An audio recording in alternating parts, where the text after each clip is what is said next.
Welcome everybody today. Good morning. My name is Kim Hesse and I'm actually going to be your MC for today's D-Spec forum.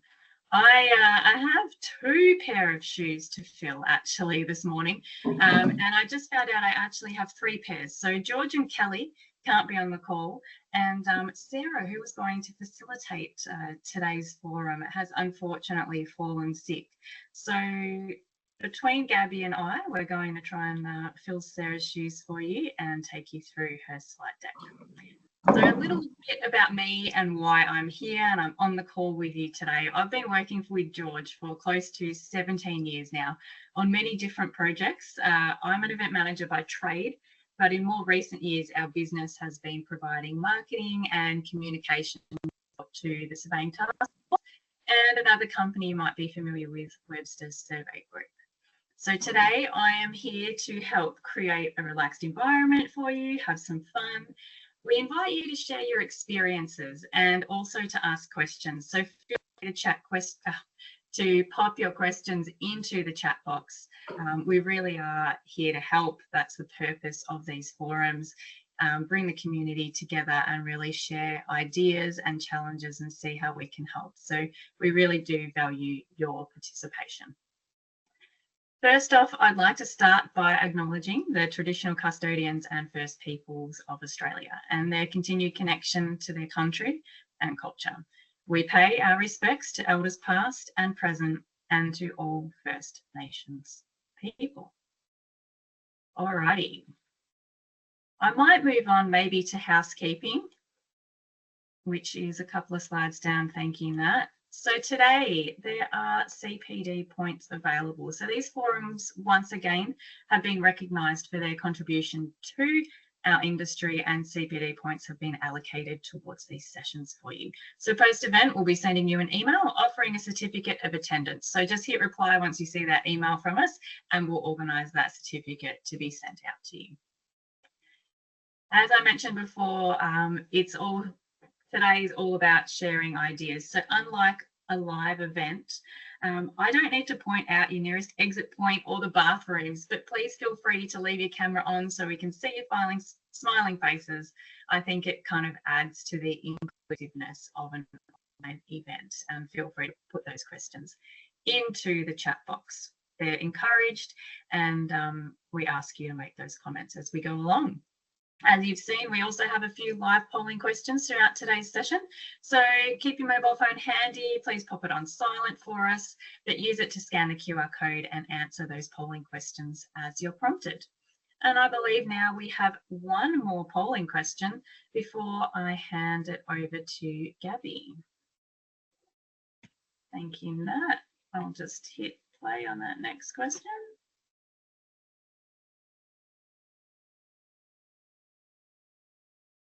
Alrighty. What would you consider your current A-SPEC level of knowledge?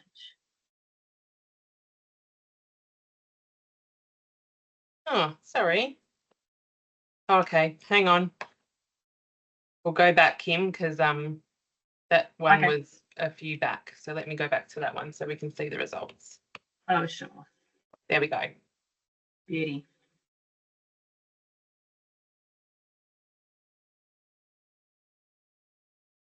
Okay, not a bad split.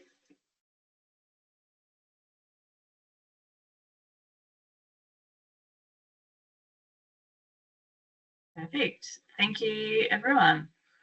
Now, I was about to introduce. Sorry, was that someone with a question? Okay. All right, beauty. I was just about to introduce Sarah Neske from the city of Ballarat, but as I said, she's unfortunately come down really unwell overnight. So I'm going to hand it over to Gaby. Gaby will control the slides for you. Just let us know when you want us to click through. There are a couple of polls in here as well, I believe. So we'll get to them as you run the presentation. All good. Thank you very much. So, well, as Kim has just indicated, this is all new for me. I've not actually seen the final slide deck, so it'll be a surprise for me and for you together. I'm sure that we can work it through. This is all about the stuff that we want to. Yeah. Sorry. Yes, there's a question. No. Right. Move on to the next slide. Thanks, Natalie.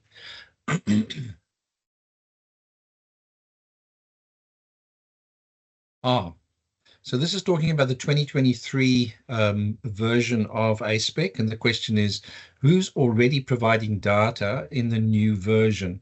If you can have a look at that. Let's have a look, see. So there's a number of people already using the new version.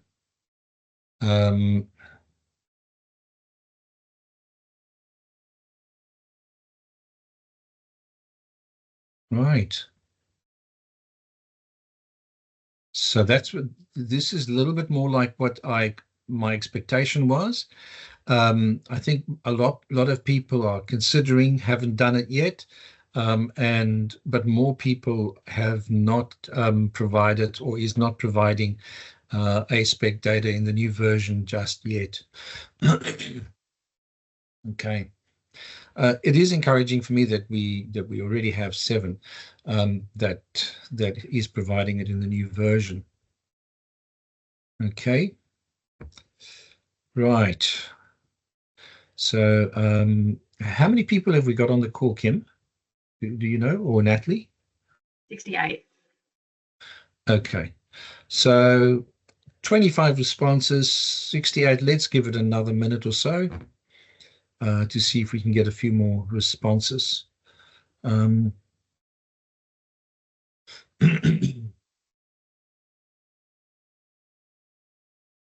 Okay. Let's move on to the next slide.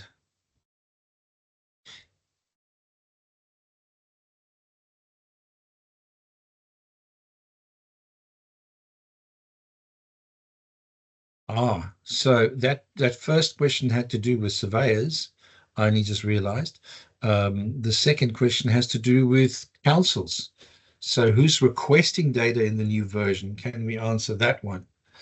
Which of the councils are requesting? And so some consideration, 1 yes, a few no's. And I'm going to guess that this slide should look, or the results here should look quite similar to that previous one that we had. Okay, so 19 responses so far. Right. And Gaby, we put a hand up from Andrew Todd. Andrew. Feel free to unmute your microphone if you'd like to ask us a question.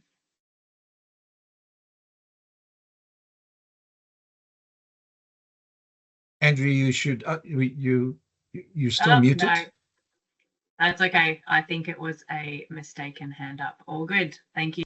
Okay. All right.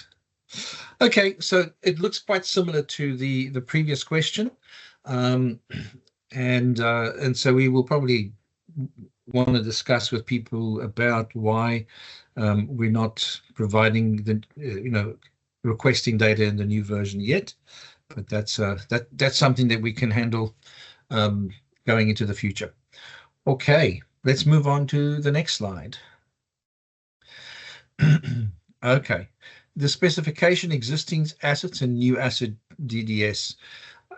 What this slide is about is really to remind people about the fact that there is the DDS version,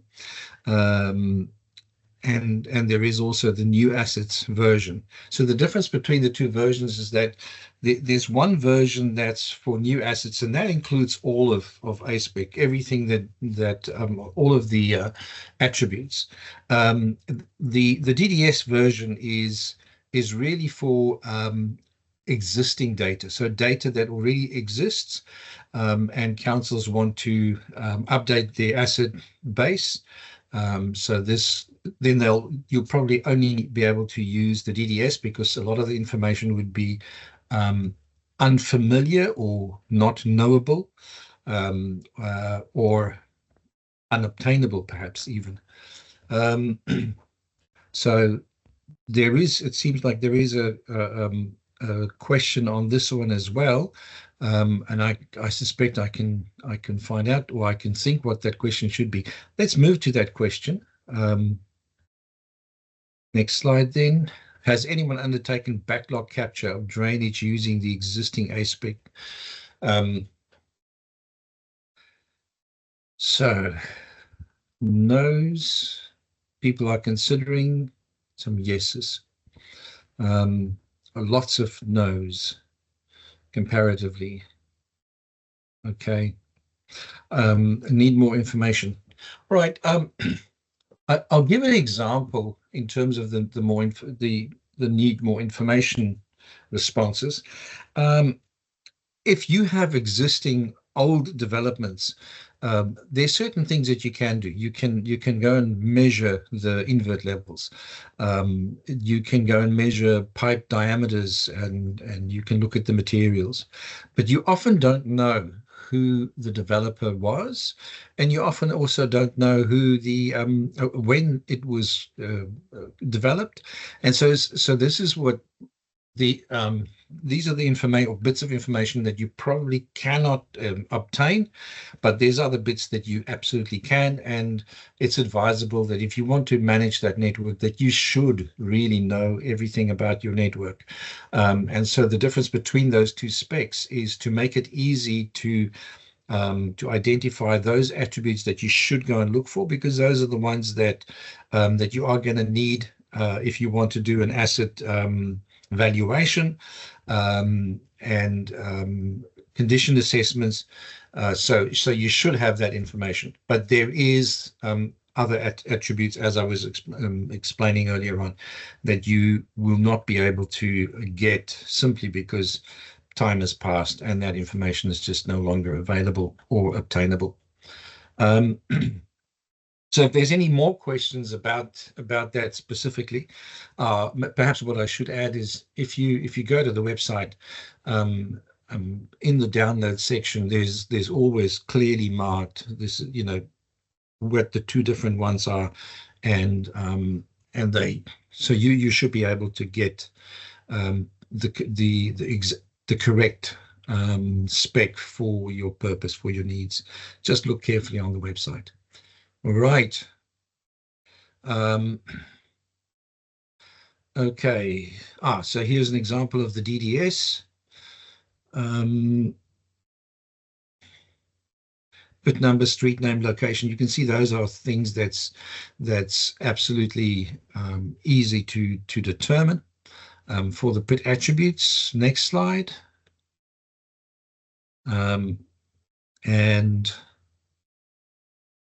Okay, and so for the existing assets, there's an extra column, and in that extra column, there's a flag, whether something is a core, requirement, optional, or require and may need more research, the YR. So if something has an O, then that field is optional. But the ones with a C, those are the ones that you should be able to obtain from your existing assets. Okay, next slide. Okay, so George maintains that he's continued to look for anomalies, and a lot of the exercises that I've done has pointed things out, and a lot of people have pointed out little anomalies, and so those have been addressed. And so you will see that he has sent out updates on those specs to address the anomalies. Lots of research on data governance and the impact of poor data governance. We've spent a considerable amount of time on the sample data. The sample data in some instances didn't always make sense, and it's data that's come a while. Some of the codes in there are no longer valid, and so we updated all of those. We made some considerable updates to the codes and the code list, and we've got an update to the code list API. input from users to the specs, more scrutiny as the number of users increase. It just means that if you have more eyes on the specs, on the documents, then more people see things, and that's just good all round for everybody. So I guess from my side, encouragement that if you look at a document, something doesn't make sense, well, give George a shout, because it always helps. And also comments from users to continue on data governance. Right. So George has spent quite a bit of time to get some alignment between the spec and the AS5488 specification, and any attributes that are in alignment with AS5488 have been highlighted with an AS5488 marker.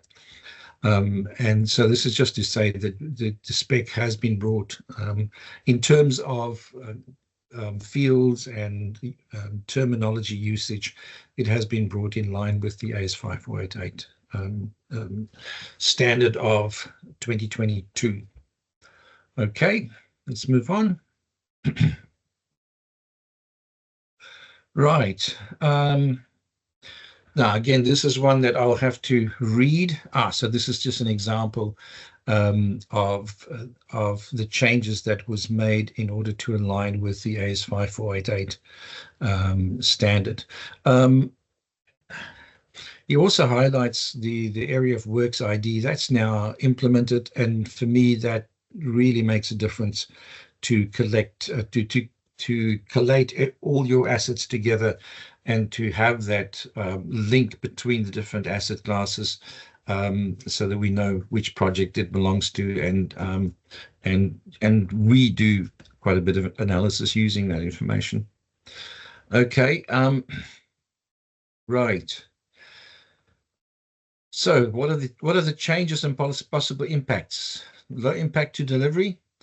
Adjusted descriptions of codes. So there's been a few codes that have just been clarified. People have come with questions, and so we've clarified the code with better descriptions. Medium impact to delivery. Can you go back to the previous slide? Sorry. Medium impact is there were certain things, like sometimes in the code there was a dash in front of a code, like ceramic is an example. There were others.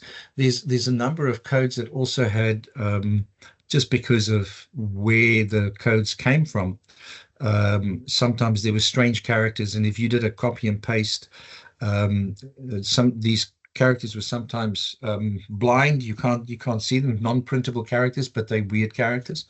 And so all of those have been identified and cleaned up, so that we won't have these kinds of things. Perhaps just a note, if you do have something like ceramic in your database, perhaps at some point to speak to your IT people to remove any weird characters, so that it also cleans up your data. All right, next one. Impact to delivery. Align sample data with the PDFs. So yes, there were I think I've mentioned earlier on, there were changes or differences between the sample data and what was in the PDFs, and these have now been aligned and is still being aligned. We find little things quite often. The asset type HE walls. Attribute stone PTC is replaced with erosion. Yeah, I can only say what I see on the screen. I actually don't recall exactly what the stone PTC used to stand for. I bet you there's going to be a surveyor who can help me out on that. Anybody? Okay. Stone pitch and Gaby. Say again? Oh, is it like rock armor?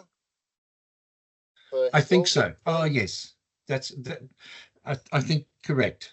Now that you said it, it rings the bell. So just because stone PTC then refers to one type of erosion, but there's all sorts of different types of erosion that could occur. Stone pitching, yep.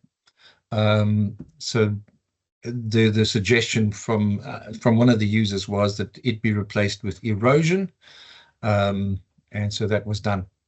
All right. Next slide. The underground conduit table, the characters was changed from 31 to 35. That's a straightforward one. Next.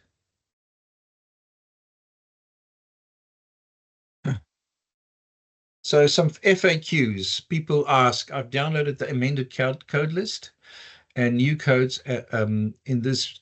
Can the new codes be used in the new spec submissions, as in the old spec submissions as well as in the new?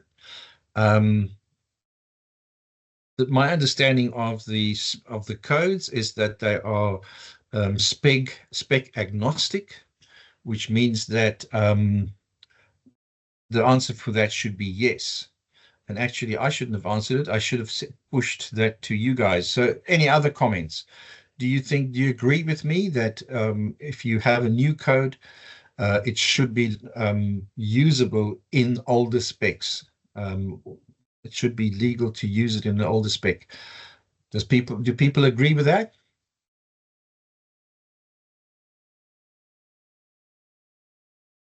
Yeah, Gabby, I would agree with that. I think it makes the A-SPEC a lot easier to use if you're not having to constantly worry about codes. If you can use codes across for excuse me, for different specs, I think it just makes it easier to use.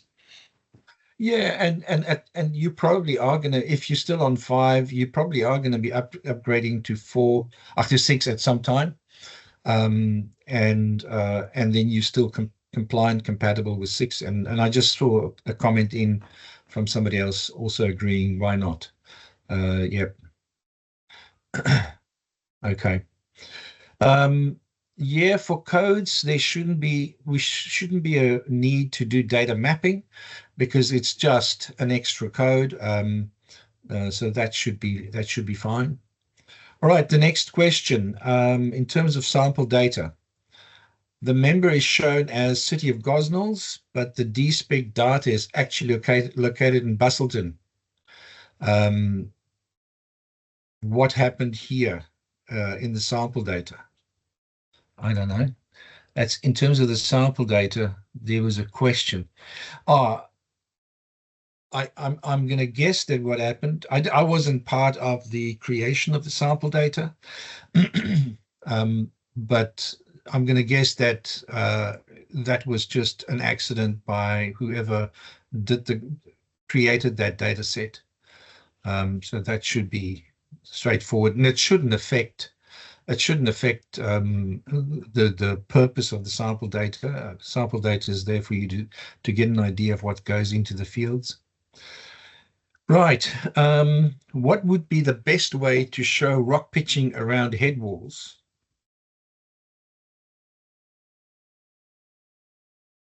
That's open for discussion, people.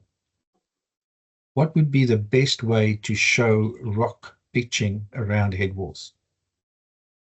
I believe in Sarah's presentation, she had a photo she was going to share, but go ahead. We'd love to hear from you guys. My first question would be, do we need to show rock pitching, or would it be an attribute within the head wall or end wall record? Some people may argue that it's a separate asset. Not so sure. Any other comments?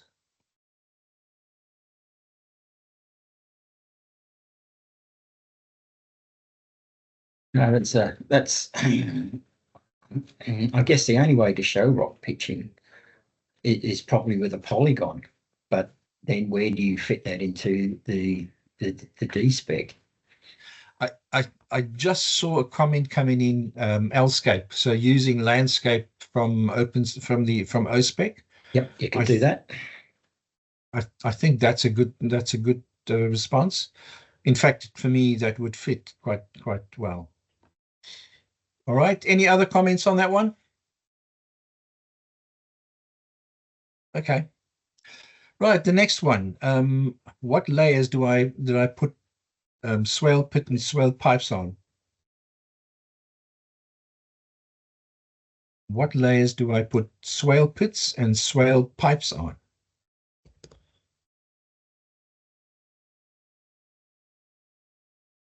Yeah, there's been a little bit more I've noticed lately of subsoil drainage going through swales and under swales. Yeah.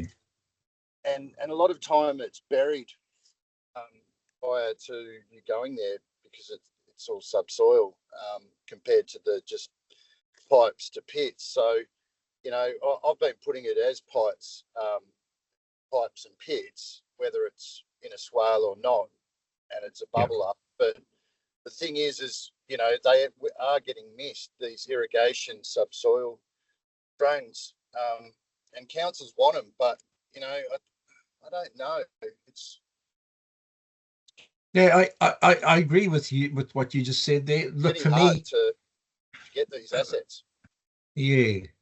For me, the if you look at pipes, there is a pipe type subsoil, and I use that for the pipe in a swale.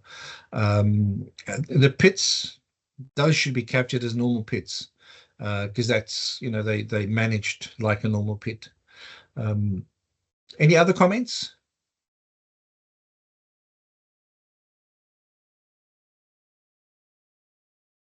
Tim's just popped comments into the meeting chat for those who'd like to grab a look at that. She's saying, yeah. Okay. Right.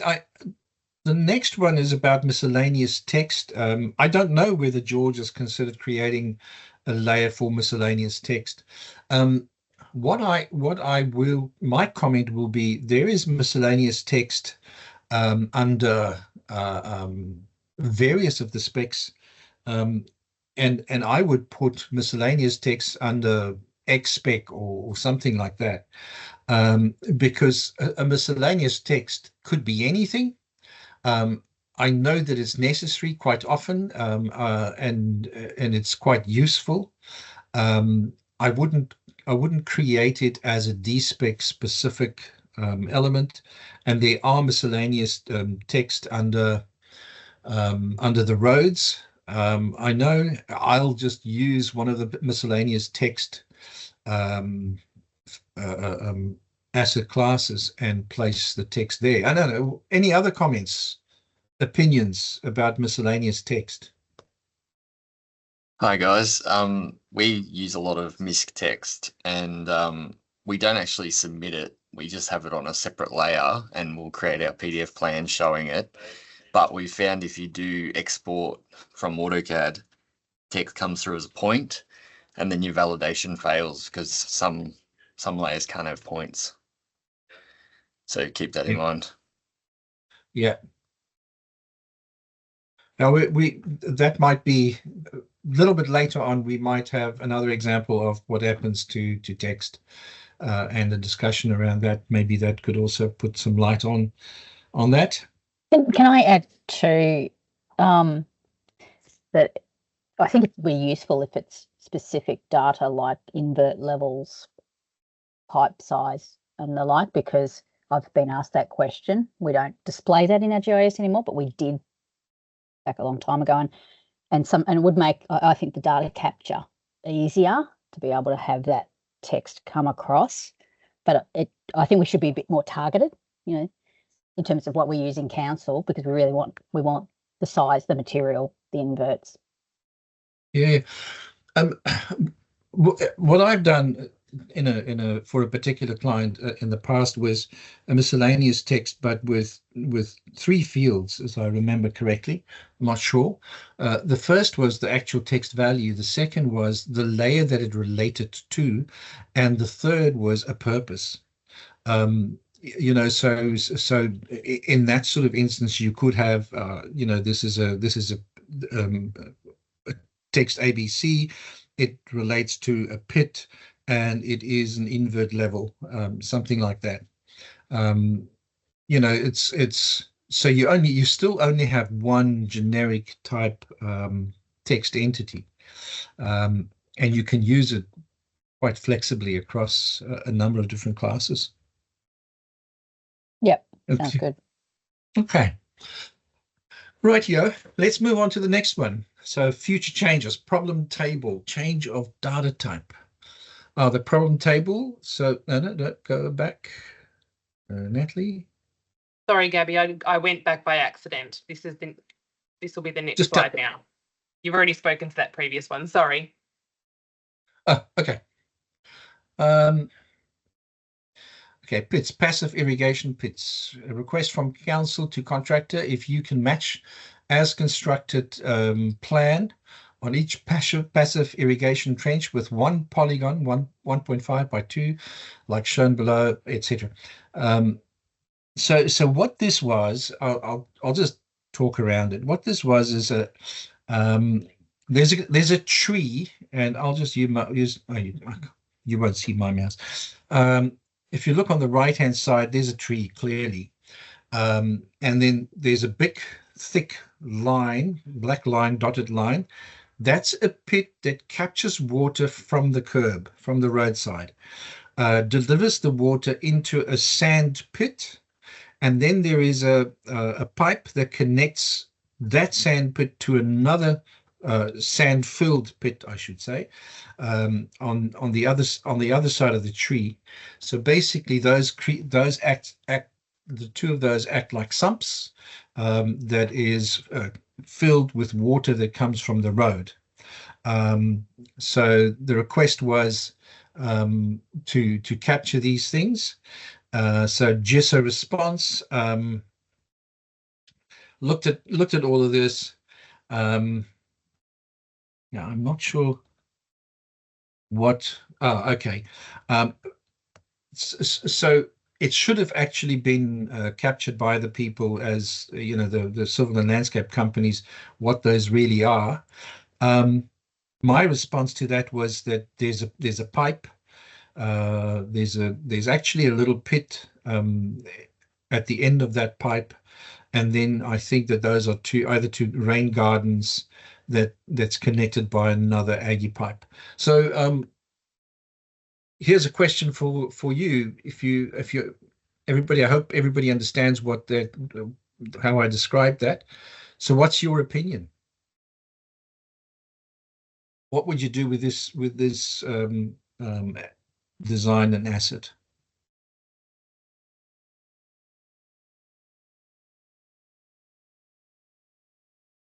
Okay, we've been showing it. Okay.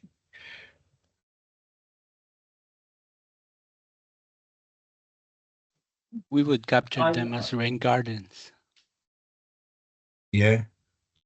So the two pits as a rain garden. What would you do with the pipe? With the two pipes? Capture them as normal, I would say. Yeah, I would agree. Capture them as normal. If they're subsoil, we capture them as subsoil. Yeah, they are subsoil. Capture them as subsoils. Yeah, that to me is actually straightforward. I don't think there's anything else to it. It's an interesting one and an interesting design, I thought.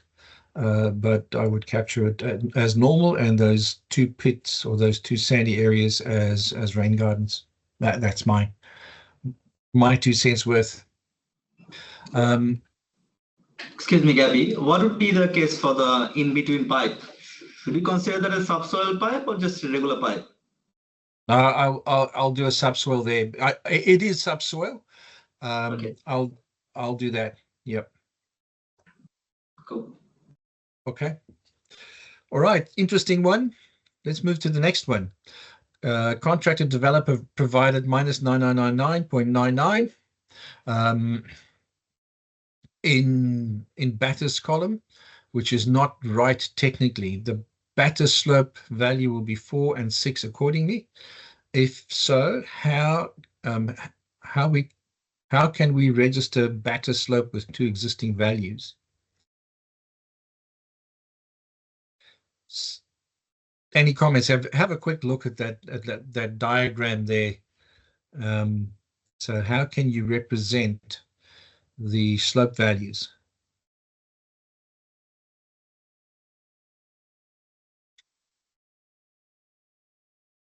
Well, I bet a lot of you will also have read George's response.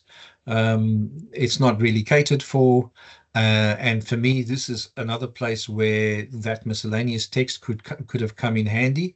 But I think a graphic like the one provided will probably be a very good idea.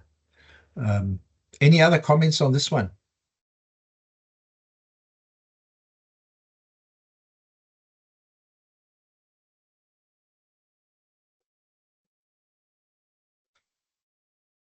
Yeah, I prefer the comment because the second column is not something that will be used a lot, I don't think.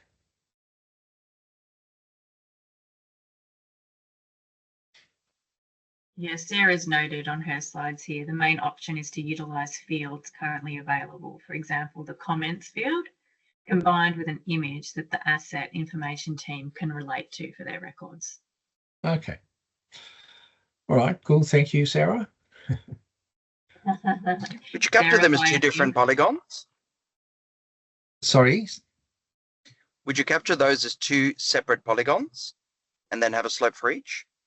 You could. If it's, yeah, if you could, if it's, it depends on what it really looks like. The bottom line is, Rainier, is that those are not really catered for, and so probably, you know, there could be a variety of different ways to do it. I'm just thinking about capturing as 2 polygons, looking from the top. I think that's a valid solution as well. All right, let's move on to the next one.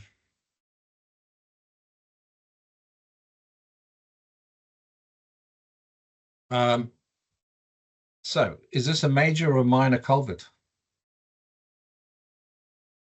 I don't believe you can tell it by looking at it, Gaby. In Bass Coast, we use the waterway area as to determine whether it's a minor or major culvert. And we've got a business rule that if it's 0.6 of a square metre of waterway area, then it's a major culvert. Yeah. And it also has to be freestanding and not connected to any other council drainage. Yeah, I've also just looked at George's response. He recommends it as a minor, but with homework to be done. I think that homework to be done is the important part. It's not so straightforward for me. Any other comments?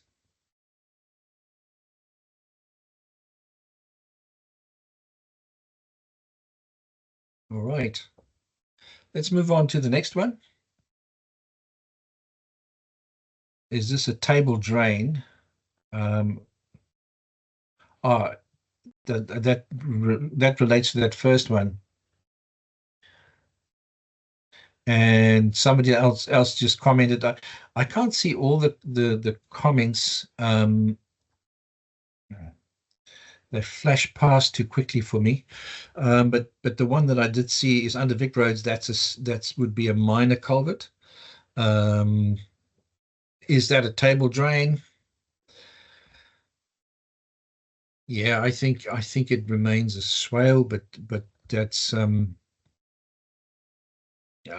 again, I think there's homework to be done, and I think that's people's own choices in terms of how they would define that.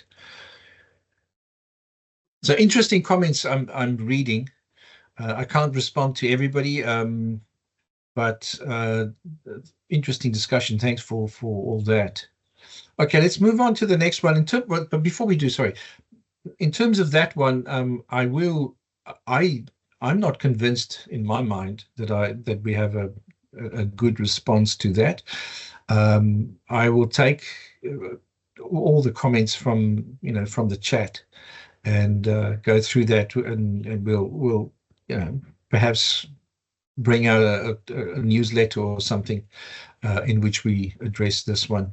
I think it needs another bit of discussion. Okay, let's move on. Right. Why are we seeing the FIDs? Can you use it as a unique identifier? Okay. Now let me ask, who has seen the FIDs?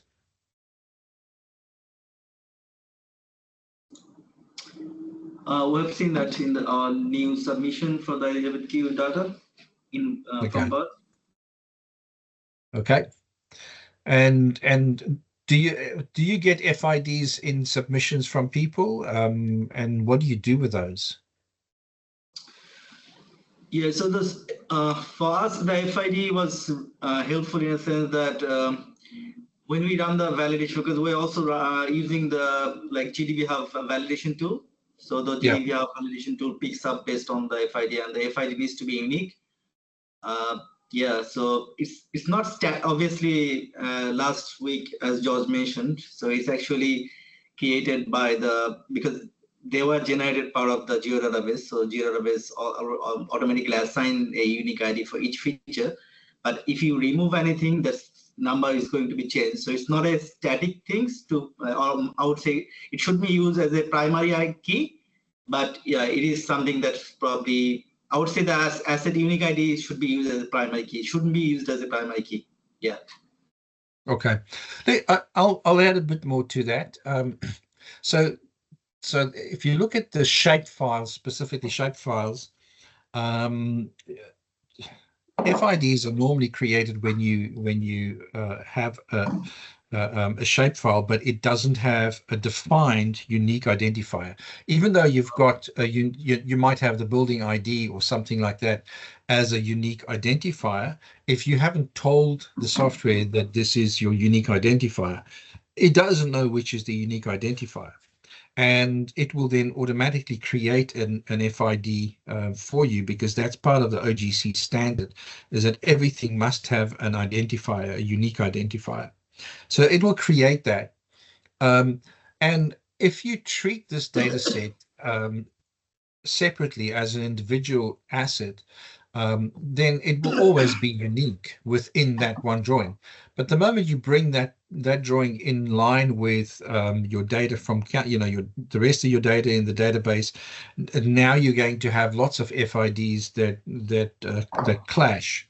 So yes, not fantastically good. It's not a good idea to use FID as a unique identifier.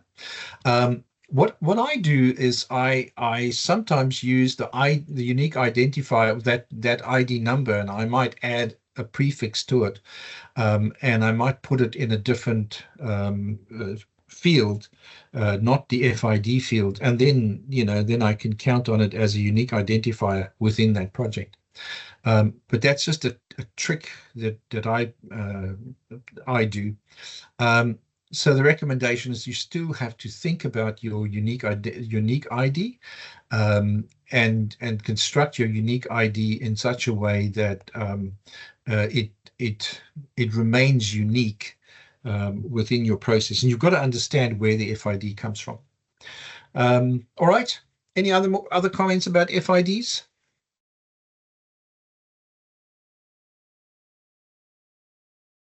Okay. Rightio. Data governance, data and process. So now this part of the slideshow, I've not seen it all. So you guys will have to work with me here. So what have I got here? Area of work extents. I can see what's going on here. So you've got an area of work extent here, but there's two parts of a network that extends outside of the area of work of the physical polygon. And in the past, that used to fail. If you looked at the spec and you employed the spec religiously, if I can use that word, then those assets that stick outside, that fall outside the area of works, they would have failed.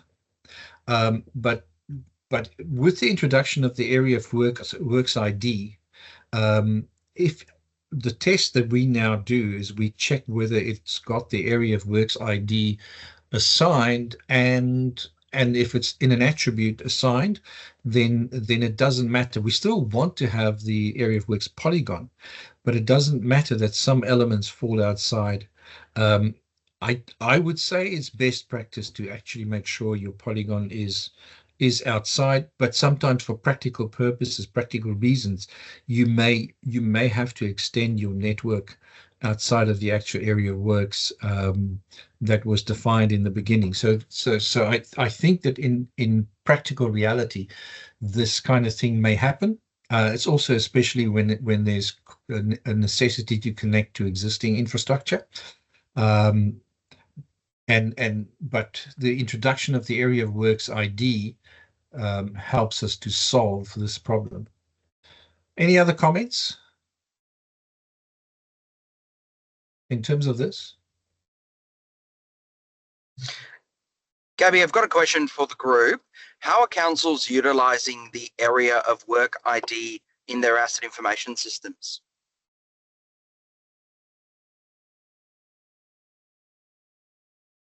So, right. Any responses to Renee's question? Yeah, I'll respond. In Bascos, we're not using them. Okay. I don't. Anybody else? Stephen? Same here from CF Path, we are not using them. Okay. Yeah, I from my point of view, I don't see what purpose they serve, unless you want to have a recording of your subdivisions over years, and perhaps tie your assets to that. The purpose is if you submit multiple developments, next to each other, if you submit multiples together, then it'll be helpful.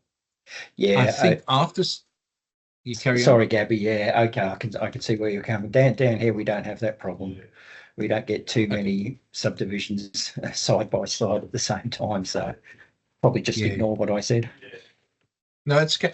Oh no, look, it's valid if you and I can understand that if over a long period of time, I mean, if you have developments that it's just a standalone development, then the chances are that it's not going to be a problem.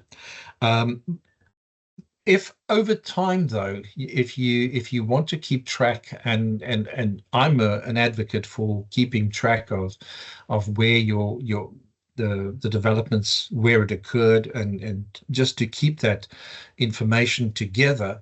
So if I look down the line in 10 or 20 years time, if I've maintained the area of works ID, I can always go back and say, all right, this particular asset was part of a certain development.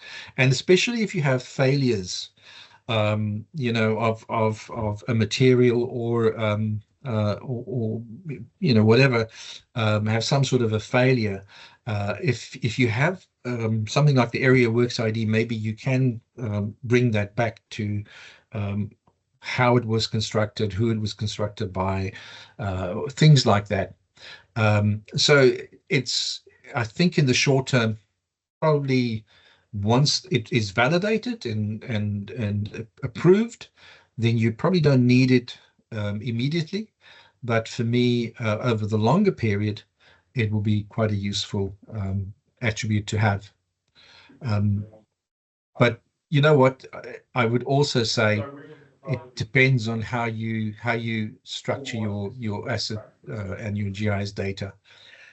Stephen? Yeah. On that, like I said, we don't actually use the polygon, but within our asset record, we have what we call asset source information, and we capture the subdivision, the stage, the year it was constructed, who constructed it, and the development company. So we are actually capturing that information against the asset, but just not in a sort of GIS area. It's more in the asset record itself. So I mean, we can still go back and find out who did what in time. Yeah. So in that instance, I agree with what you've done. Is the actual extent is useful at the time of construction. I think after that, the polygon is not really that important for me. But the fact that you can bring the assets all together, that works. And in fact, what I do when I capture area of works IDs, I do a concatenation between the subdivision number, the stage number, and the date, because the record, the rest of the data that I've got in the area of works polygon will give me, it'll tie the rest of that information all together. So my area of works already tells me quite a bit of information, and that hopefully is carried through. Any more comments? I think that was an interesting discussion. Let's move on. So what's this one about? Okay, this is just examples of what we just discussed. Okay. What happens for codes to change or new code lists to be created? Codes can change regularly as new features are identified. They may occur when there's new attributes, when there's new asset classes, and changing in attribute requirements. But it's also, when new materials come on the market, could be a number of reasons why codes may change. And sometimes maybe certain products or materials become unusable or not to be used, and then that may also create changes. I think next slide isn't. Okay. So this is just the showing an example of the access point methods. So yes, I can see with access points that the method could change over time, and we could have more and more different methods.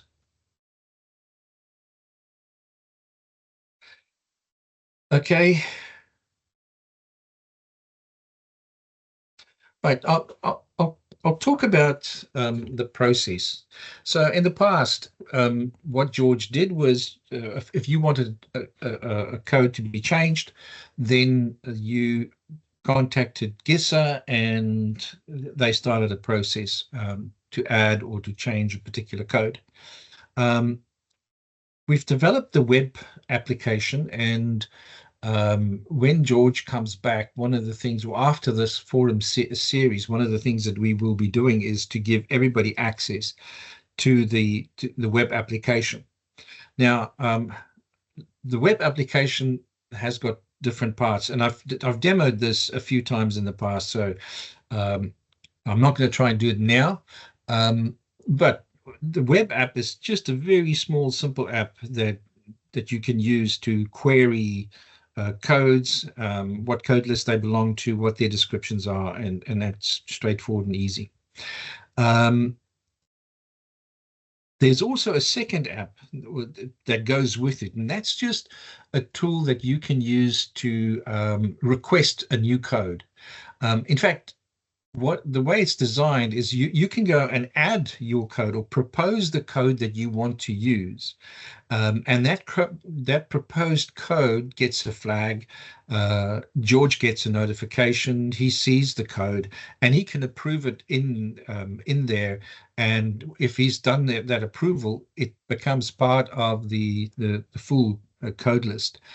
So a very quick turnaround, a very easy way, and you will also be able to go and look at everybody else's codes that they've requested. So you can see a live list of codes that's being reviewed, and you can make a comment on a code. Once it's approved, it immediately becomes available. Now, the API is basically all the codes that's on that web application extracted and presented in the REST API. That if you have an IT team that knows how to bring that out, they can use, or you can copy the data out, and you will always have the latest codes if you focus on the web API. I'm just going to make a comment about that. We're not 100% ready. There's some changes that we need to make to some of the codes. So and we will send out a newsletter in about a month or so to say, but the code list is now fully updated. Already most of the codes are there, but there has been some changes that have not been applied. I think that's enough about the API and the codes, unless there's any questions. Let's just quickly hear if there's any questions. So sorry, put that next slide up. Thank you. So that's what George has done here, is he's just extracted some of the codes into an Excel spreadsheet, but he's used the API, the web app to do this extraction. All right, let's go to the next one. Right. Have you used the checklist? Have you used this?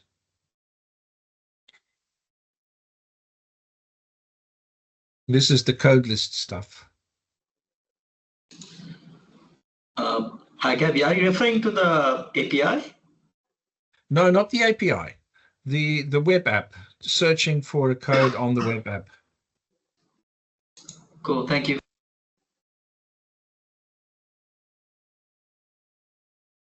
So for those who maybe missed it at the start, simply scan the QR code that you see on the screen and you can answer our polling question.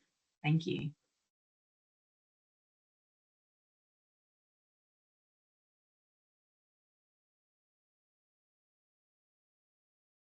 Okay.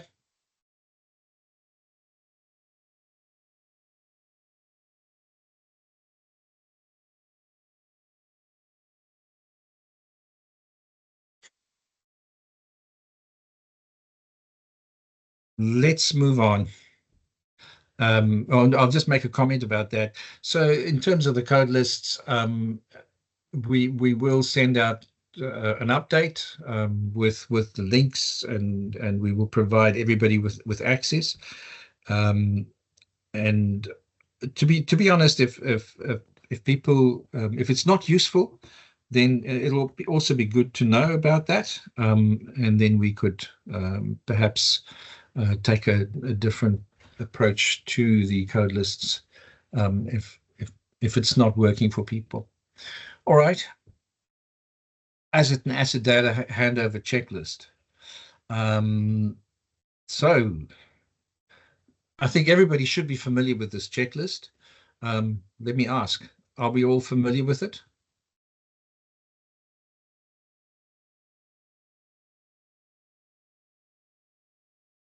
And who's using it actually? No, well, I don't know whether there's a code. I'll talk to it.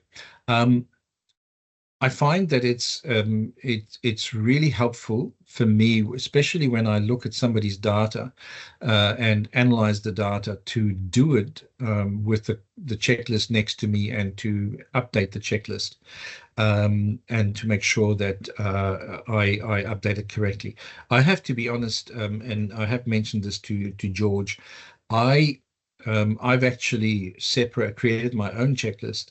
That line that says access points, manholes, and pits that relates to D, S, and W, I've put them each on their own line, so that I know, if it's a drainage access point or a drainage pit, I should say, or a sewer access point or water, I separate those out as separate entities.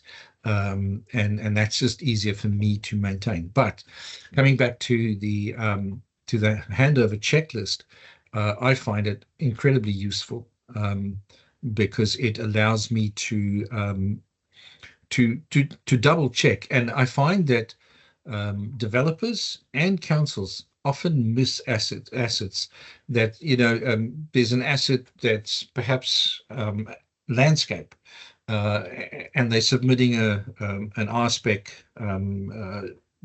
submission, then they miss that landscape polygon or something. And so working with the assets when you go through the data with the handover checklist is useful. Let's go to the next slide because it's got a Menti, it looks like.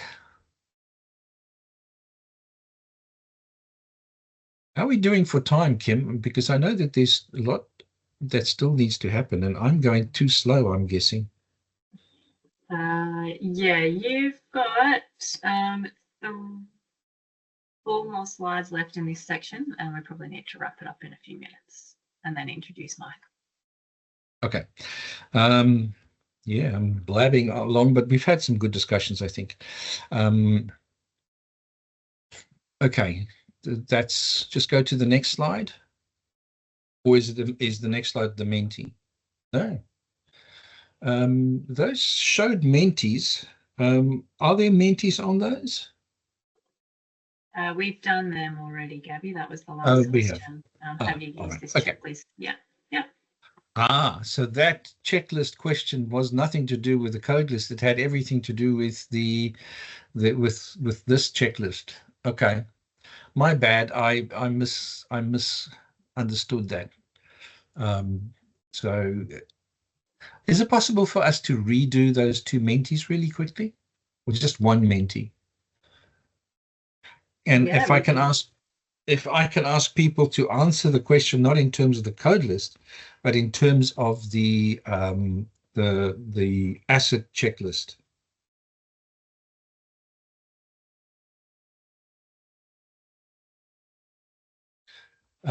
Kim, is it possible to clear those answers? I don't know. Yep, it is. Just give me 2 seconds. Resetting the results now. Okay. Perfect. Go ahead. Thank you. That looks different.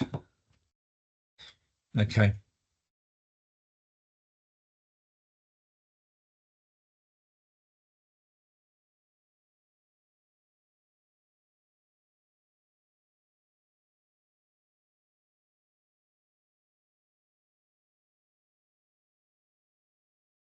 Okay.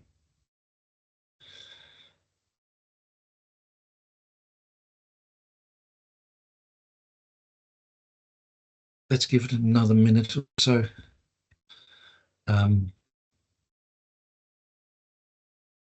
Okay. I think let's move on because we are running late now, I think.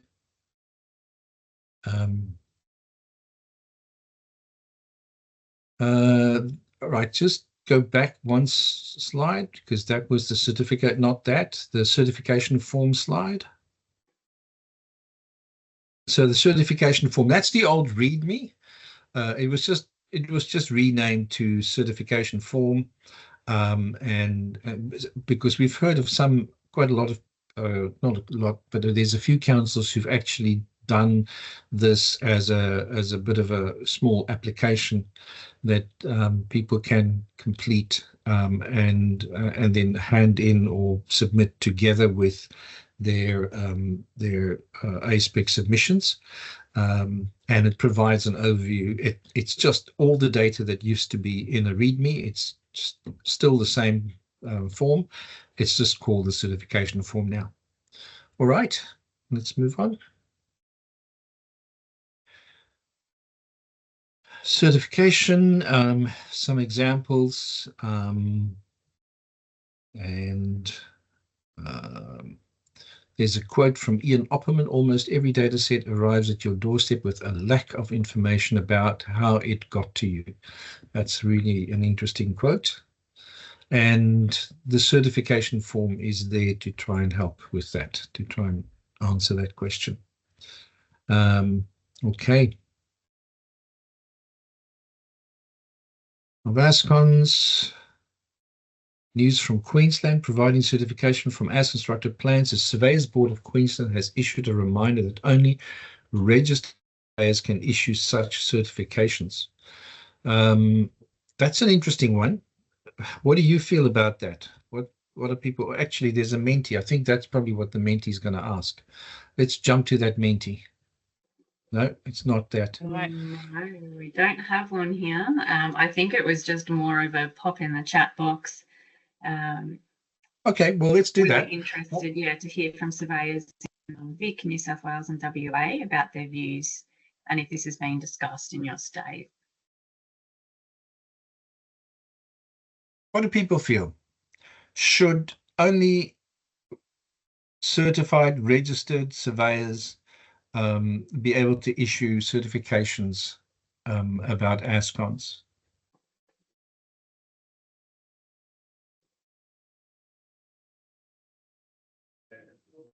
Please, the idea is to enter the response in the chat, please. Or you can comment. Stephen, here? Yeah, I don't know how relevant this is, but it's my understanding that civil engineers now have to be registered. And it seems like a lot of the engineers the civil engineers they do their own designs and as constructed. So maybe they're the ones that should be able to do the ASCONs. I'm not really sure about that. So there, this is referring to engineering surveyors, what's known in other places as engineering surveyors. Yes, civil engineers. Well, in Victoria, they have to be registered. Yeah, no, it's actually the surveyor. But I mean, you get different kinds of surveyors. You get cadastral, and then you get engineering surveyors. And the idea is that engineering surveyors will have to be able to issue the certifications, and not an ordinary surveyor. If it was a cadastral surveyor, I would have a major question, because cadastral surveyors, in my opinion, look, I'm a surveyor, so I can't. I feel I can say something. But a cadastral surveyor often doesn't know a lot about construction survey elements. That's just my opinion. Cadastral surveying is very much more focused on the legal elements and not the physical pipes and ditches and so on. Any other comments? Do you think I'm talking nonsense? Do you agree? Do you disagree? No, I totally agree with you, Gabriel. Engineering surveyors in Perth as well, WA. Yeah, there is a difference between cadastral and engineering. We do have cadastral surveyors that do the pickups and as-builts for subdivisions, but there shouldn't be a difference for signing off. The engineer should be the one signing off on these. Yeah. Okay. Interesting what's happening in the industry. Okay, here's just the full element, or the full description. I'm not going to spend time through all of this, but go and have a read for yourself and understand what's happening in our industry. Okay, let's carry on. Right, Mike. Mike Freeman is going to be our community speaker. What you see on the screen is Mitchell Shire, area where he's from. With that, Mike, over to you. Thank you, Gabby. It's unfortunate that lovely playground there is closed for maintenance work, but we better get onto it and have a look. I will just share the PowerPoint screen, so bear with me one sec. Am I able to take over there? I think I can. Okay. Is that all good, Kim? You can see it at your end? Yep, all good from our end. Thank Terrific. you, Mike. All right. So thank you for the invitation to speak today. My name is Mike Freeman, Manager Strategic Assets and Property at the Mitchell Shire Council. George has invited me to speak today, and he's given me license to talk from my work perspective of the importance of data excellence to better manage infrastructure for the role I need to fulfill. Mitchell Shire is currently implementing a corporate approach to get the strategic decisions right for our current and future residents. And it's about consuming data from all corners of the business to get the services and infrastructure decisions right. For me, it's how all the available information comes together through integrated planning. So I am not an analyst or a technical expert like many of you will be. I see what you do, and much of that is beyond my skill set, but I certainly need the information you produce. I am a consumer of data and part of several groups as listed here, which ensure I get exposure to data and information. I use those interchangeably across the organisation. As well as that, I manage the bottom 5 functions where I'm responsible for the data quality on behalf of the organisation. So this presentation does not directly focus on A-SPEC. It's about how your data, along with much more across the organisation, tips into a bigger pool of information. Today, I'm attempting to touch on the end game of data collection, which is strategic decision making at the corporate level. So the overall complement of data, which has to be incorporated into our decision making. So I suggest infrastructure management has no single home in the organisation. The responsibility is shared. So I personally don't plan the new assets we build. That's our service managers. Our major projects team will lead the procurement and construction process of any new infrastructure. And the operator of the new piece of infrastructure might be a third-party organisation. So for instance, a childcare provider, making them a stakeholder in that infrastructure. And if we do bring in a third party, depending on a lease agreement developed by our property team, the maintenance responsibilities embedded within that could be owned by the third party provider or shared with our facilities management team. Assets will model the renewal of the asset and feed that into the long-term financial plan via the asset management plans. So from that infrastructure management perspective, the service managers, major projects, the third-party service operators, the property team, facilities management team, the assets team and finance team all have input and keep some form of statistics on the service and assets being managed. So we continue to add more services and more assets. As we continue to add more services and more assets, we clearly add more costs to the organisation and we test our sustainability. We need to know how we are tracking and can we afford what we have, or are we quietly heading toward a cliff? We need the financial data, asset data, a clear understanding of service inputs, and we need to be modelling this across multiple service sites. It's one thing to build new assets, but once you have them, you set a service expectation and you potentially set an expectation across communities. MSC is identified as a growth council, and managing growth is a challenge we face and one we must monitor through various data and information streams where there are solid links to both of these above factors sorry, just lost my place. Bear with me one sec.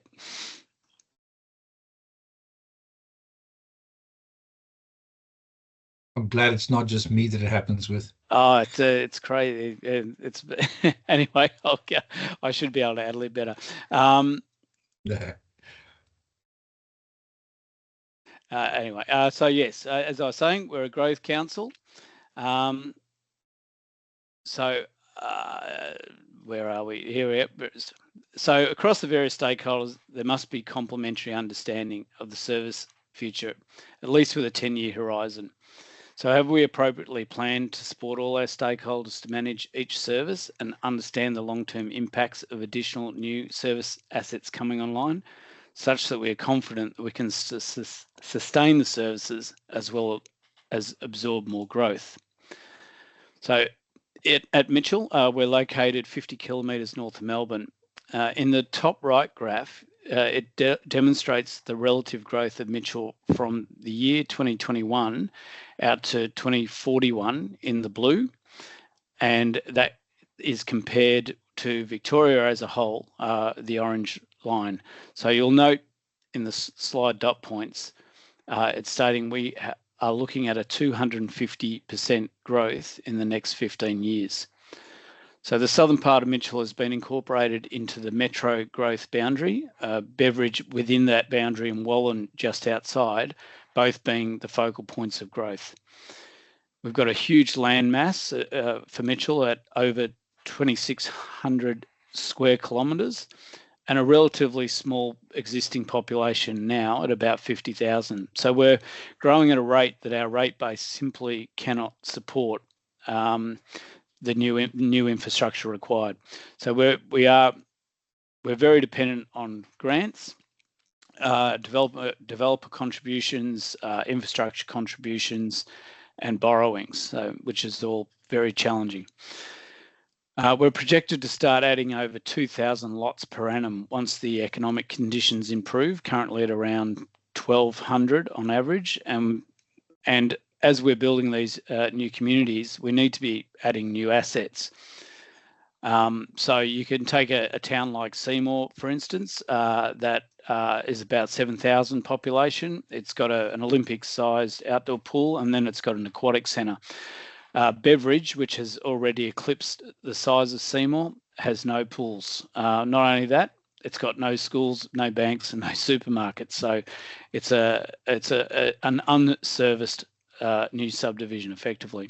So this is Mitchell Shire's big challenge, to meet growing community service needs while continuing to meet service expectations of our old communities.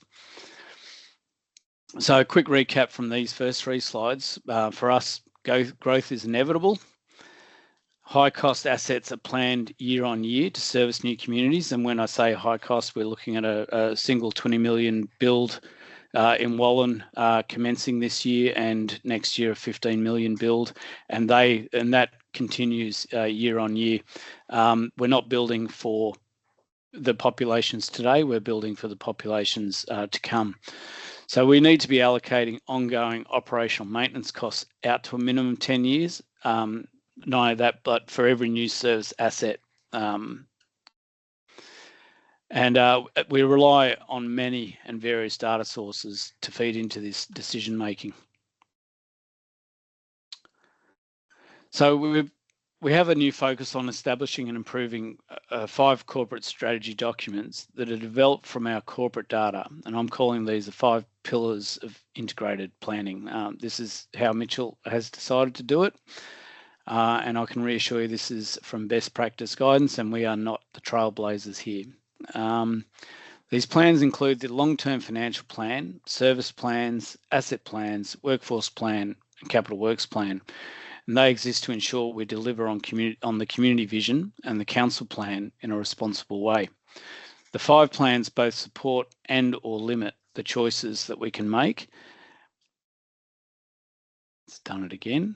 That's all right. I've lost my script, but that was good enough.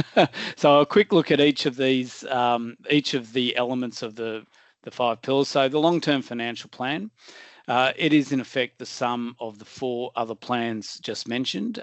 So it's the service assets, workforce and capital. The long-term financial plan has a 10-year horizon, but our other plans have lacked the rigour and have been more short-term. So if you look at that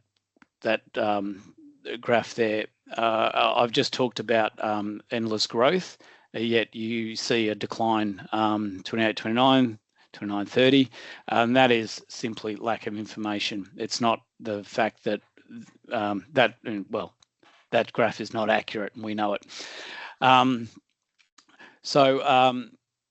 as I was saying, so some of our other plans have lacked the rigor to feed into the LTFP, and they've been more short term. And this diminishes the quality of the long-term financial plan. But it's now a big focus for us. So the LTFP should mirror the sum of all the other plans. So that being the service plans, the asset and workforce and capital plan, with the operational costs that we need to be mapping embedded in the service plans. And again, it's only as good as the information available to it, and thus the criticality of data from across the organisation, ensuring the LTFP becomes the source of truth. At the end of the day, through the LTFP, we get the question sort of, can you afford it, or sorry, there's not enough to go around. It limits what we know we have, and so there's strong competition for resources, which now means we have a prioritisation conundrum when it comes to decision making. So there is finite resources, then data becomes essential to the solution of prioritising how those resources are allocated. Service plans have been done with different levels of rigour through the order, but the organisation is now commencing corporate-wide service planning. Where service plans have been done, they're telling of the resource challenges across the Shire, especially new infrastructure versus renewal. Again, the prioritisation dilemma for us. The service planning exercise requires a large cohort of data, and where we're expanding or delivering new services, we need to know, and this is, well, I've just looked at Gaby's presentation and the data that you're delving into, and it's as equally as important, I guess, in many regards to things like the demographics of a community, the age, gender, ethnicity, socioeconomic spread, the household makeup. Are there regulations or legislation that are going to impact or determine the type of asset you need to construct? Asset capacity and functionality. You need extensive knowledge of what your infrastructure standards are, and you need to know it's going to work for the future. It can't be too small. It can't be too big. It can't be too expensive to run. Will it have sufficient car parking? Does there need to be green spaces? So this is all information that needs to be known in advance as part of the decision matrix. And how will it be run? And who will operate it? Other questions? Sorry, doing it to me again. And what days of the week will it be running, and for how long each day? Is the supporting infrastructure in place already? Is it ready for new service build to proceed? I've an example of an organisation that will remain nameless that built a childcare centre off-site, demountable, and it needed to be constructed by such a date, but on that date, neither the land was available and neither was the road constructed to put in place the, so these things, you don't want to mess that up. That's a big example of that should have gone to the lessons learned. So cost of construction, it's understood, as is the whole of life management costs. So to get all this right, you depend on data that informs service needs to meet the expectations of populations now and over a longer horizon. And then the asset plans, and I imagine all you are quite familiar with asset plans. They make a unique contribution to the sustainability picture. It's capturing and recording all the assets, whether gifted coming through A-SPEC or the council construction, hopefully also using A-SPEC.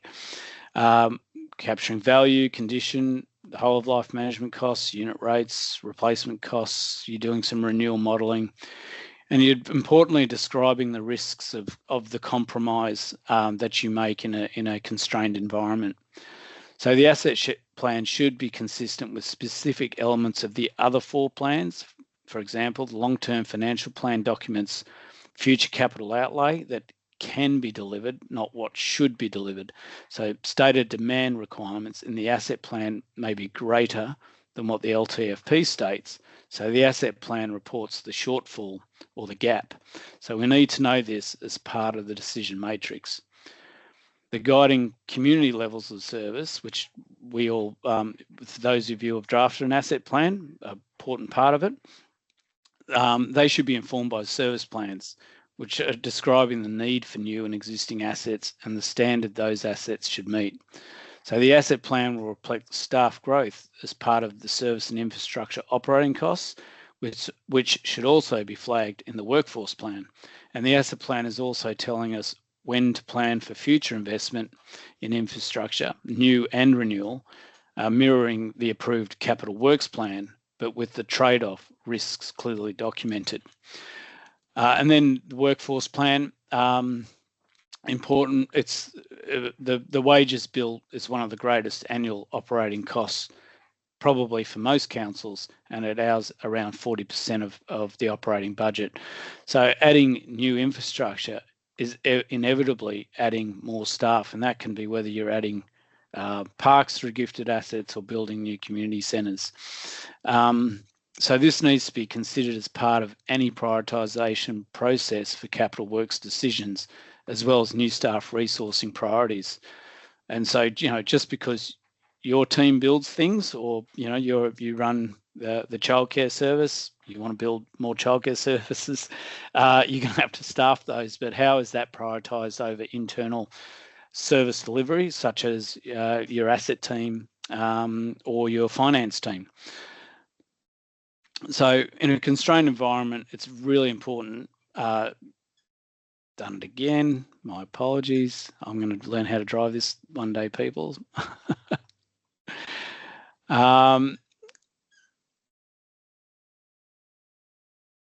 So where were we? So in a constrained environment, it's really important, but not necessarily front of mind for those looking to grow services through additional infrastructure, that it's adding additional FTE to the organisation.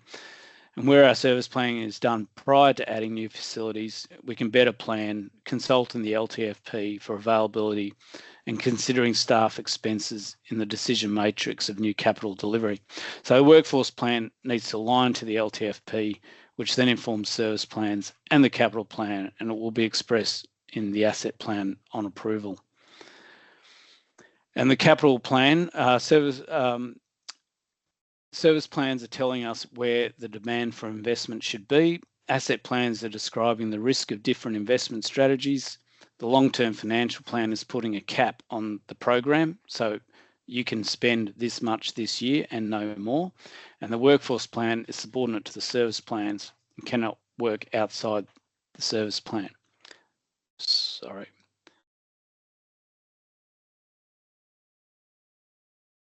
So, Council is 12 months into a new governance arrangements that are bringing together all the key stakeholders in infrastructure management and corporate strategy development.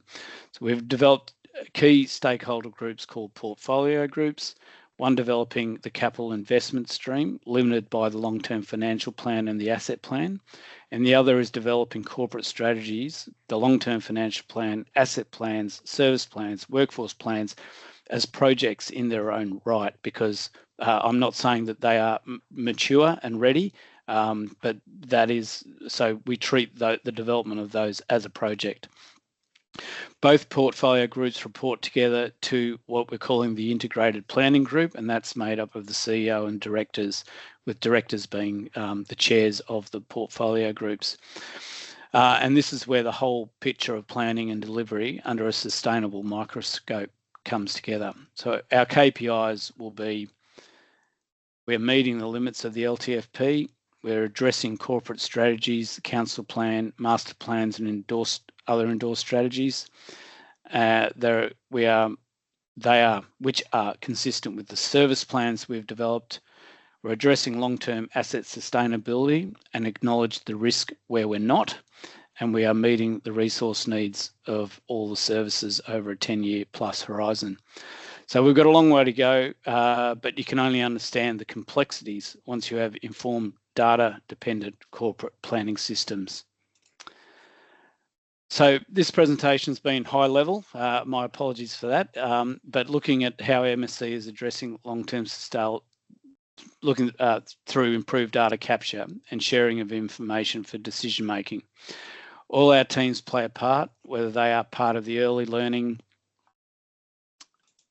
My apologies, it's done it again. I'm going to learn how to drive this. Sorry, people. I've lost a slide. Ah, there it is.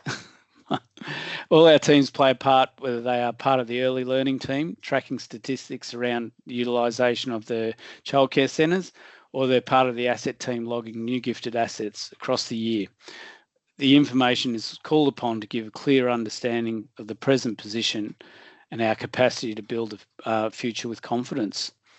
So thank you. I know that it's a bit of a segue from Gaby's presentation again, but I guess where I'm coming from is the information you're producing is critical, essential, and it should serve a purpose, and that purpose is to get the big picture decisions right. So I'll leave it at that, and I might hand you back to Kim. Thank you very much. Thank you, Mike. Does anybody have any questions for Mike? We've got time for maybe a couple of quick questions while we have him on the line. I haven't seen any pop up in the chat box. Maybe, Mike, you've covered everything. Well done. Informative and great presentation. May have bamboozled more than anything, Kim. Oh, Mike, I just want to say that was really good. Appreciate that. Thanks. No worries, Gaby. And I see a bunch of other people agree. Yeah, absolutely. Thank you so much. We really appreciate your time and your thoughts and your comments that went into that. I'll just learn to drive a PowerPoint slide better in future. It has a mind of its own. But anyway, thank you. Thank you. No, they really do, don't they, sometimes? The beauty of online events. Alrighty. Thank you again, Mike. Moving on, Gaby, I was going to introduce you. You really don't need an introduction now that you gracefully stepped in for Sarah at the start of the session. Now, no introduction. I'll just let you know, for some of you probably do know Gaby lives in the lovely hinterland in Queensland, which sometimes comes along with some internet disruptions. So what we've done is we've pre-recorded this little segment for you just in case, where Gaby is going to share some of the key things to consider when collating data for D-Spec. And just as we did before, please pop any questions you have into the chat box as you think of them, and we will certainly come back to them at the end of this section. So I'm just going to take over and share my screen here for you.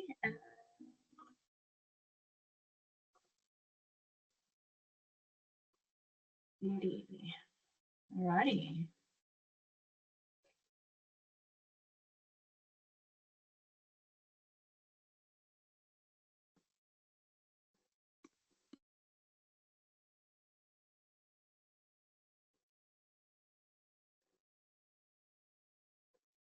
Kim, you're going to have to play it with sound.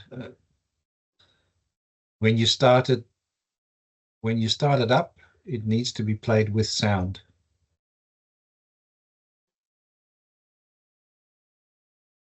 So you'll have to stop it and restart.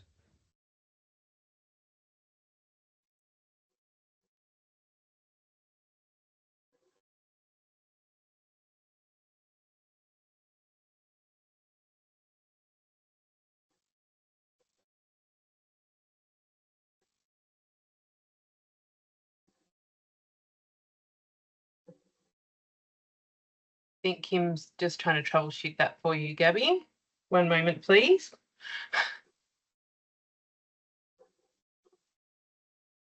Hi guys, I'm back. I realised there was no sound. Is that correct? Yeah, correct. Kim, what I'm saying is that you probably have to stop it, rewind, and then when you start it, Kelly starts it with sound. So I don't know how you do that, but you have to initiate it with sound. So all right, let's try that again. Sorry guys, it worked on the test, but now it's not working.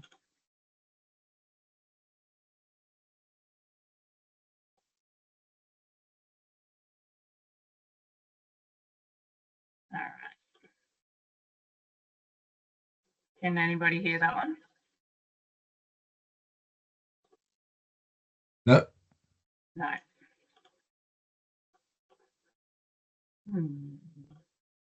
Alrighty. 2 seconds. I'll see what else I can do to bring this up.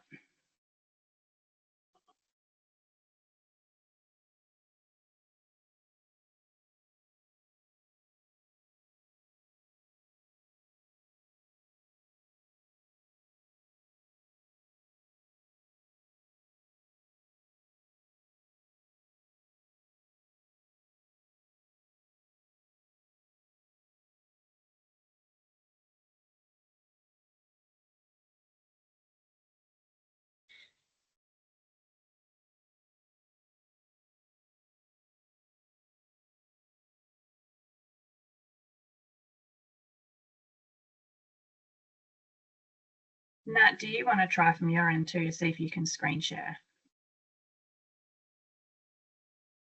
Yes, I'm just going to pull it up and see if I can do that for you.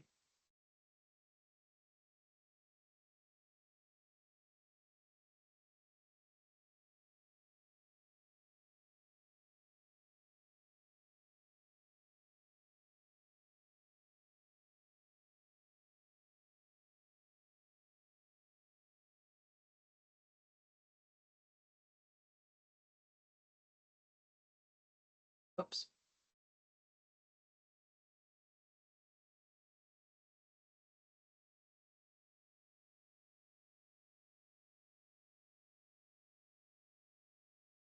Crazy. We try and preempt problems and we end up with more.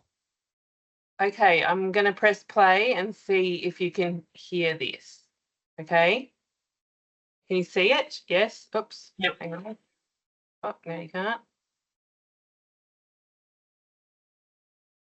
We can hear and see it. Yes. Yep. Perfect. I couldn't.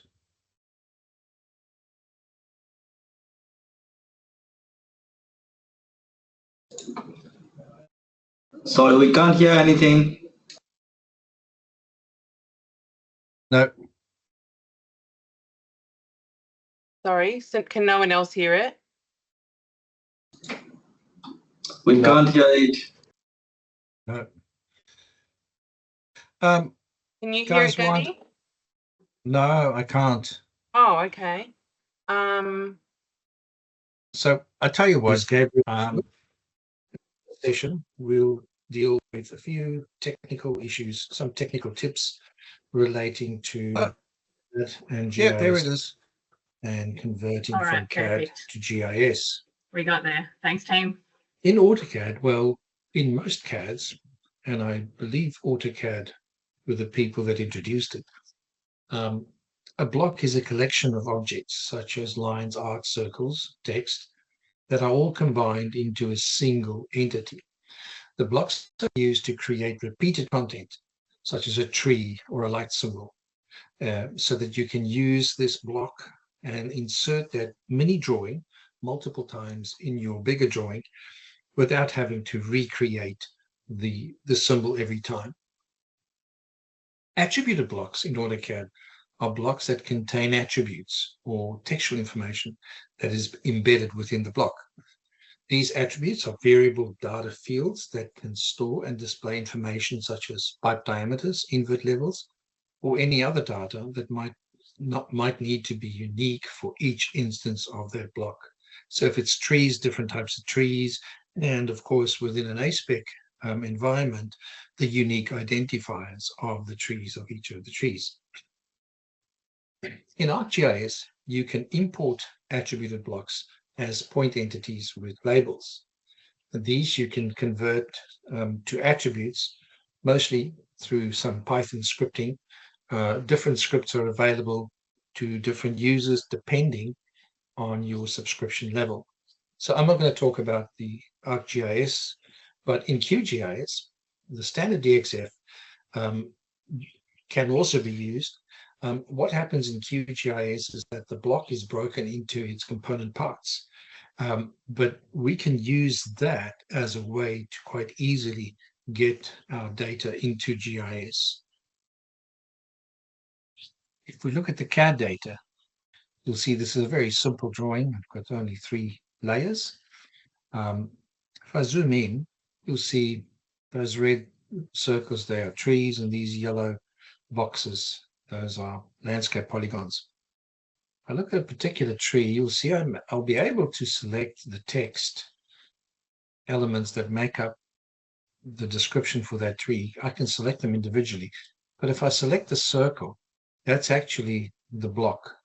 And so that selects all of the entities that make up the block in one go. In a similar way, the lawn or grass polygons, I can select individually, but if I select the block, I select them all together.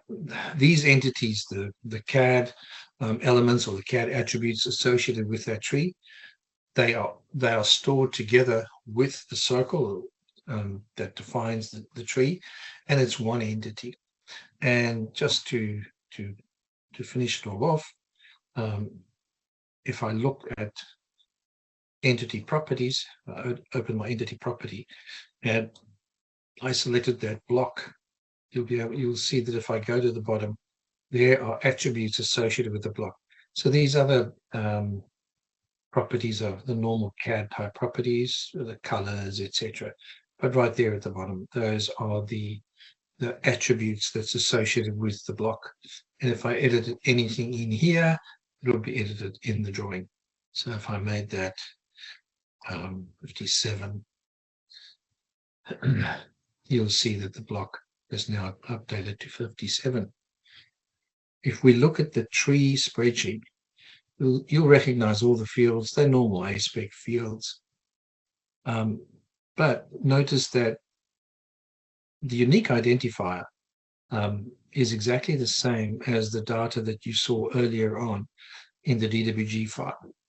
And so that's what brings the 2 data sets together.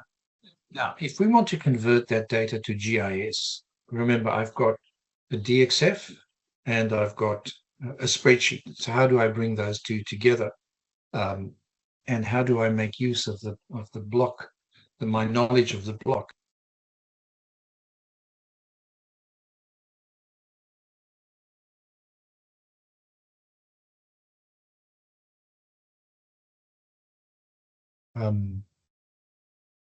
The video has crashed, I think, Kim, or Natalie. Import that. Now, the import tool allows me to save the data as either a geopackage or a shapefile. I like a geopackage because quite often if there's a lot of data, then I can bring that geopackage in and it's all pre-set up with everything, and I can actually save that geopackage, can save the relationships and the colors and everything else. So let's import that.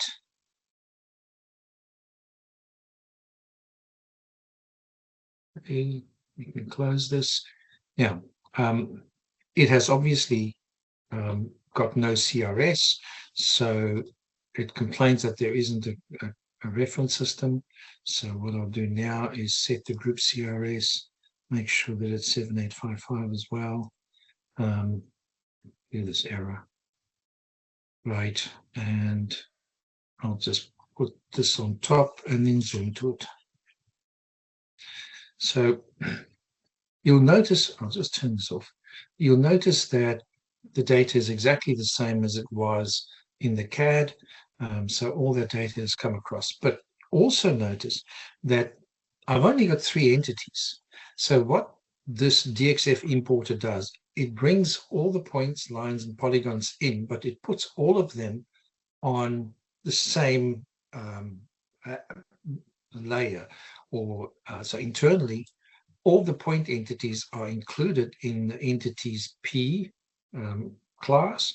All the lines are here, and all the polygons are over there. If I open that up, you'll see that it creates thematics that already resembles the thematics that was in the original data, so that the look and feel remains the same. And so I have my layers, but those layers are actually just attributes. So if I look at this layer, you'll see that I've got the layer as an attribute, and all the rest of the CAD attributes in there. So I can select based on the CAD attributes if I wanted to. What I'm going to do for this exercise, I'm going to find all the text labels, all those tree labels. And to do that, I'll just select the attributes. I'll do a sort here on the text field, and that will give me, and I just want to get to all the tree texts. I'll select all of them. I could have also done a select by attribute. I decided not to. So they selected, right. Next step would be to create a blank layer. So I'll call that tree. These are points 7855. I want to call that text.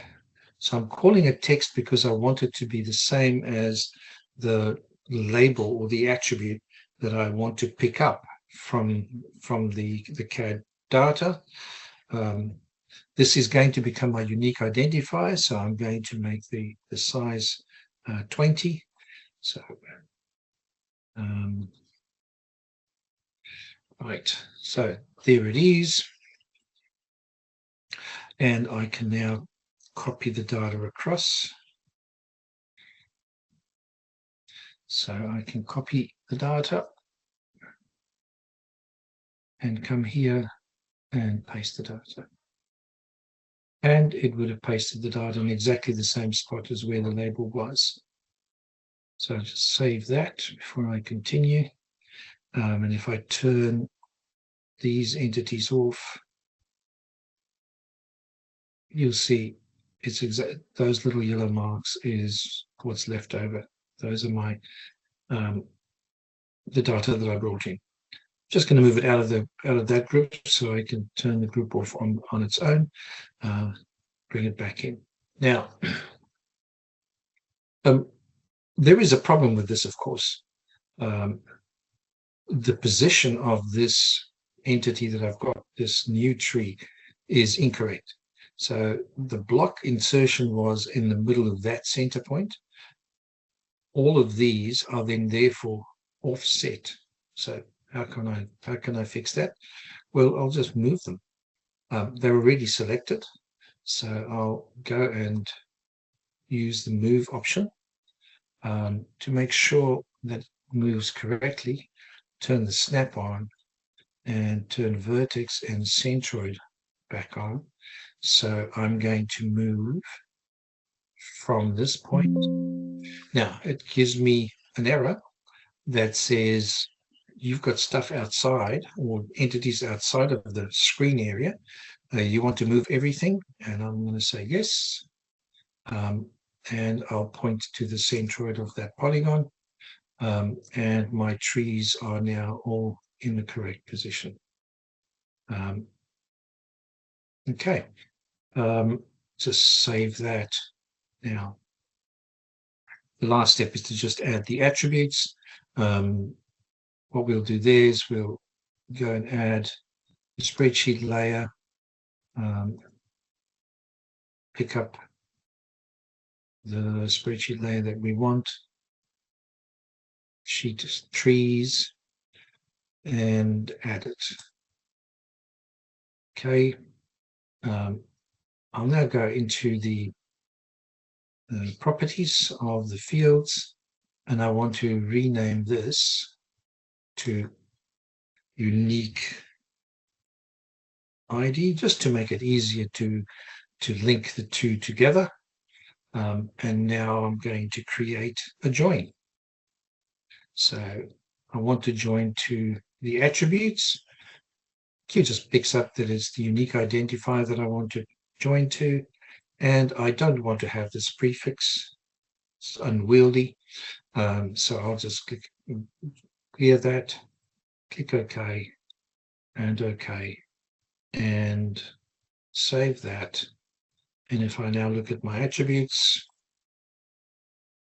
there you go, tree one, it's got everything. It's got all its attributes associated with it. And I can now save and bring that across. And that's it.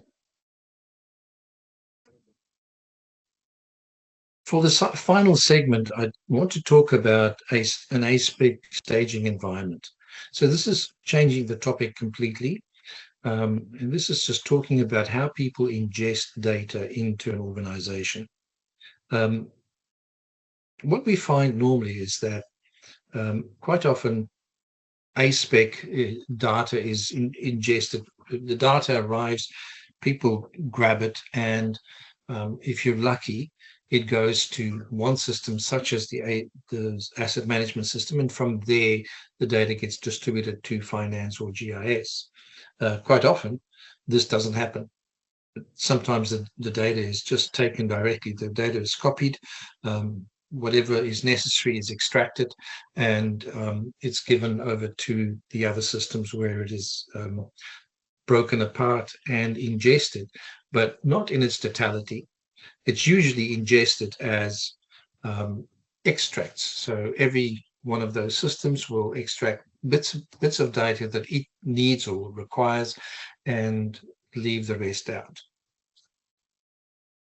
We believe that a better approach is to take your data and to bring all the data into an A-SPEC staging database. The reason for this is if you follow the previous approach that we showed, very often elements of A-SPEC data that were submitted are never recorded anywhere, and essentially those elements are lost to the organization. If you set up an A-SPEC staging database, all A-SPEC submissions, once validated, finds its way into the A-SPEC staging database environment, and is therefore stored as a single source of truth for A-SPEC data. What you can then do is you can set up automated processes that take your data out of A-SPEC into either the GIS, the asset management system, and the finance system. And you can do that in a way that that extracts all the important information for those different systems, and you're never going to have a loss because you still have your A-SPEC staging database. So we encourage our users or users that we come across to adopt an approach where you collect all your A-SPEC data and import that into a staging database, which becomes a single source of truth and also a repository for migrating data and for validating and checking back that all data has been migrated correctly.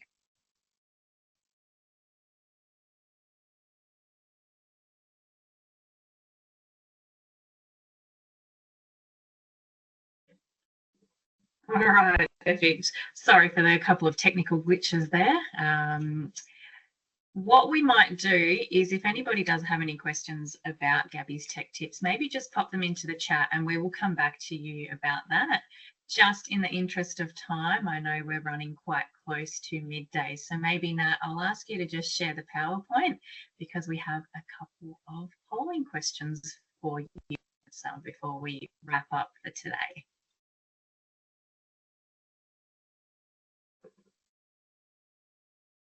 And just answering a couple of questions, yes, absolutely, we are recording this session and will be available for you. Alrighty, so getting your phones out again, we're just going to bring up a QR code for a poll. Perfect.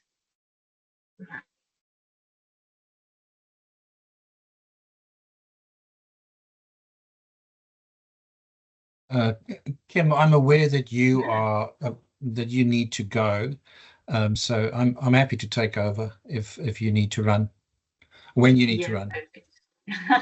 Thank you, Gaby. No problem at all. I'll duck off right on midday, And yeah, I'll probably maybe hand over to you and we can run through these next couple of poll questions. Thank you. Okay. Excuse me, Gaby. Is this all about surveyors? Because I can't see any GIS software in there. Sorry, I couldn't hear the question. Can you repeat the question? I was asking the poll question, is this related to how surveyors process the D-Spec data? This is design software. So we're specifically asking this one for, if you're doing design, what is it that you're doing the design in? We have follow-up questions for the survey software and for the GIS. Cool.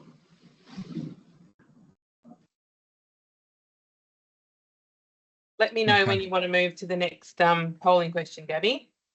I think let's move to the next one. Okay.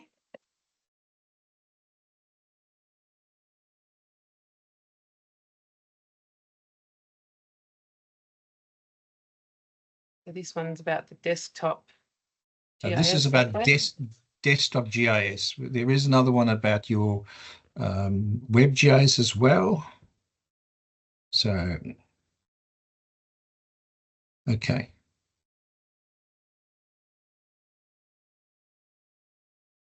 Tell me when you're ready for me. All right. Let's go on to the next one. Righto. I just heard Anna saying, yes, Anna, I hear what you're saying. We should be able to choose multiples because people are using multiples. We haven't done that this time, so we'll try and do it for the next time. Sorry about that. Which web GIS does your organization use? And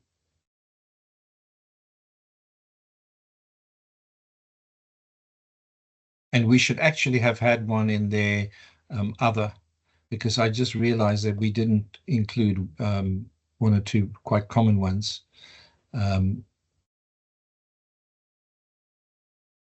Okay. Right. Next one.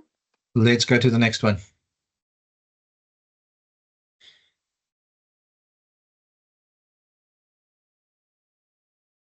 I think these might be two different ones. Sorry, Gaby. I think on the on people's Menti on their phones, it will be asking what survey hardware do they normally use. For some reason, that hasn't replicated into our slide deck. Sorry about that. So at the moment, Okay. we've got 2 for Trimble, 3 for is it Lekia Geosystem? Sokia. Oh, Leica. Leica, there you go. So we've got 4 now for Trimble. So that's 4 for Trimble and 5 for Leica. So Okay. anyway, sorry about that. I'll move on to the next one, which is around this the technical session. So this is a chance for you to put some responses in for guiding the topics around future technical sessions. Yep. You should be able to enter a few words here that'll guide those sessions. No one's responded. Good. I'll make a comment if you're not sure about an answer to this one at the moment, perhaps you can send us an email if there's something that you think you want to hear about. Great idea. Okay. Great. Natalie, Oh. let's do the wrap up. We're up to the wrap up. This is you, Gaby. Did you want to say anything much to wrap up? Because at the end, we're also then going to just ask for people's feedback on the presentation. So over to you, Gaby, for the wrap up. Okay. So we've spoken about the code list. We spoke about the web API and so on. I don't think we need to say much more about that. Okay. The only thing, A-SPEC, for those who don't know, is a new spec George is starting for those elements that doesn't fit a particular spec, but may be useful across different specs. I'm thinking that that miscellaneous text one that we spoke about is something that could be added to A-SPEC. And I think that's all I'll say about the wrap up. So there we go. That was covering the A-SPEC, which you spoke about. So we're just going to take a quick moment to go through a few of the presenters and have a chance to rate their content. Obviously, it wasn't Sarah's presentation and Gaby jumped in. So thank you, Gaby, for jumping in at the end there for us. That was really helpful. We might also move on to Mike. Mike, thank you. That was a great presentation, really interesting. So if everyone wants to tell us what they thought of Mike's content, that would be great.